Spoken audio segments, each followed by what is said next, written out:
नमस्कार दोस्तों, कैसे हैं आप सब। स्वागत है आप सबका पैनी पॉकेट्स में। और आज के इस वीडियो में हम बात करेंगे इंडियन रेलवे फाइनेंस कॉर्पोरेशन के बारे में, मतलब आईआरएफसी के शेयर के बारे में, जिसका करंट प्राइस अभी 153 रुपीस पे चल रहा है। देखिए, यहाँ पे एक नए अपडेट के साथ मैं बात करने वाला हूँ, जहाँ कंपनी के एमडी और सीईओ नए जो है वो नियुक्त कर दिए गए हैं, जिनका नाम मनोज कुमार दुबे है। देखिए, ये एक आपके लिए इंपॉर्टेंट जानना इसलिए हो जाता है क्योंकि अभी तक आईआरएफसी का जो एक परमानेंट एमडी एंड सीईओ था, जिनका 5 साल का मिनिमम कार्यकाल होता है, वो अभी तक फिक्स मेंबर नहीं थे। ये बार बार चेंज होते रहते थे, टेम्पररी बेस पे किसी को वहां पे सेट किया जाता था और हर 3 महीने 6 महीने पे उनकी बदली होती रहती थी। लेकिन आज जाके फाइनली जो कंपनी की एक बहुत बड़ी बोर्ड मीटिंग हुई, उसमें ये फाइनल होता है कि मनोज कुमार दुबे जी को यहाँ पे सीईओ और एमडी का जो पद है अगले 5 साल तक के लिए परमानेंट दिया गया है। इससे ये फायदा होगा कि इतनी बड़ी कंपनी जो रेलवे को फाइनेंस करती है,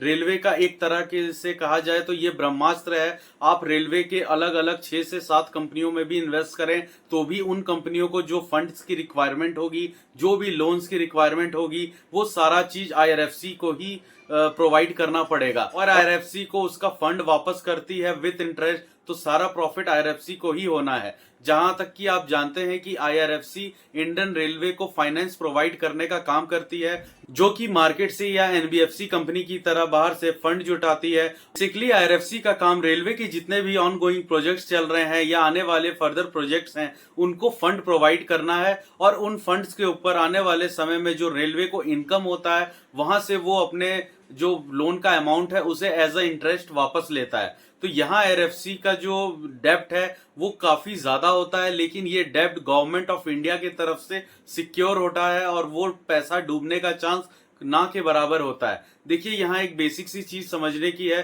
कि आईआरएफसी को उसका एक परमानेंट डायरेक्टर मिलने का ये मतलब है कि उस डायरेक्टर के पास हाथ में फ्रीडम होगा, उसके पास विजन्स होंगे और अगले 5 साल तक के लिए लेने वाले सारे हार्ड डिसीजन वो खुद ले सकता है। ऐसा नहीं कि उसे बहुत सारे बोर्ड ऑफ डायरेक्टर्स की मंजूरी लेनी पड़े। तो आने वाले समय में आईआरएफसी का काम हम बढ़ते हुए देखेंगे। इसमें एक मेजर अपडेट ये भी है कि 2025 के फरवरी में जो देश का बजट आने वाला है, उस बजट में रेलवे को लेके फिर से बहुत सारी बड़ी घोषणाएं होते हुए दिखेंगी, जहां पे जितने भी पिछली घोषणाओं में अभी तक इम्प्लीमेंटेशन हो चुका है, क्या क्या अचीवमेंट्स किया है, ये गवर्नमेंट खुद बताएगी। और आने वाले समय में उसका जो कैपेसिटी और बढ़ाया जाएगा, जैसे देश के बड़े बड़े जितने भी रेलवे स्टेशन है उसे रेनोवेट किया जा रहा है, उससे फिर से डेवलप किया जा रहा है, रेलवे ट्रैक्स को डेवलप कर रहे हैं, कोचेस बन रहे हैं नई, जैसे कि आप देख सकते हैं वंदे भारत को डेवलप किया जा रहा है, नमो भारत जो ट्रेन है, और बहुत सारी ऐसी चेंजेस के साथ का चेंज हो रहा है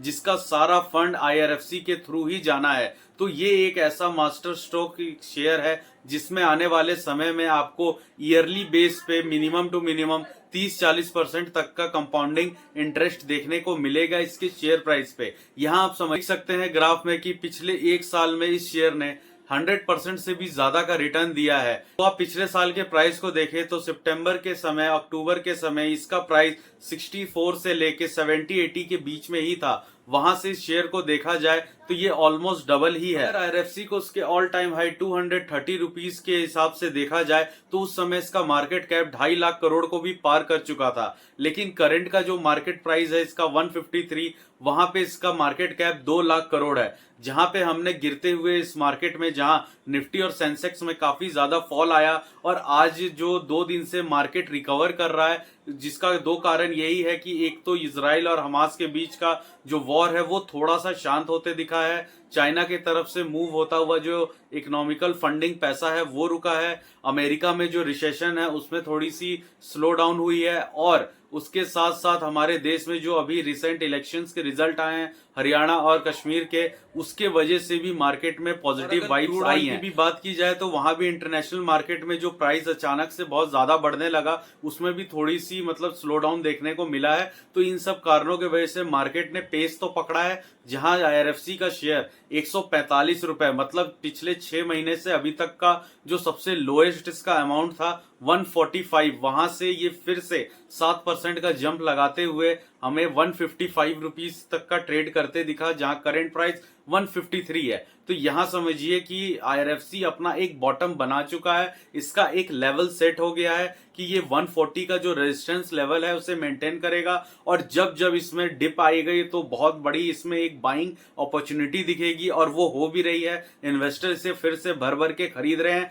आज भी इसका वॉल्यूम 8 करोड़ शेयर्स को पार करके निकला है। इसका मतलब जब भी डिप मिल रहा है तो कोई ना कोई इसके शेयर्स को बहुत ज्यादा खरीद रहे हैं, जो कि आने वाले समय में ये भी डिटेल्स और डाटा आ जाएगा कि क्या ये शेयर म्यूचुअल फंड खरीद रहे हैं या फॉरेन इंस्टीट्यूट वापस से इन शेयर्स को एक्यूमुलेट करना चाह रहे हैं। लेकिन अभी भी जो इन्वेस्टर्स के अंदर इन्वेस्टेड है, जिन्होंने लोअर बॉटम से अपना इसमें इन्वेस्टमेंट बनाए रखा है, उनके लिए एवरेजिंग की सलाह होगी कि वो हर एक डिप पे बाई करें। बाई करके आप अपने एवरेजिंग प्राइस, अपनी क्वांटिटीज को बढ़ाएं, क्योंकि ये शेयर लॉन्ग टर्म के लिए है। ये आपके पोर्टफोलियो में होना ही चाहिए। ये एक मस्ट शेयर है, जहां पे आपके पोर्टफोलियो में रेलवे सेक्टर से जुड़ा और कोई शेयर हो या ना हो, आईआरएफसी को होना बहुत ही जरूरी है, क्योंकि ये एक रेलवे के साथ साथ इंफ्रास्ट्रक्चर शेयर भी है, प्लस एनबीएफसी कंपनी है जो सिर्फ रेलवे को फिलहाल फंड प्रोवाइड करा रहा है, जिसका फोकस रेलवे की तरफ है। और जल्द ही हम आने वाले 15 से 20 अक्टूबर के बीच में जरूर ये देखेंगे कि आईआरएफसी का Q2 रिजल्ट भी आएगा,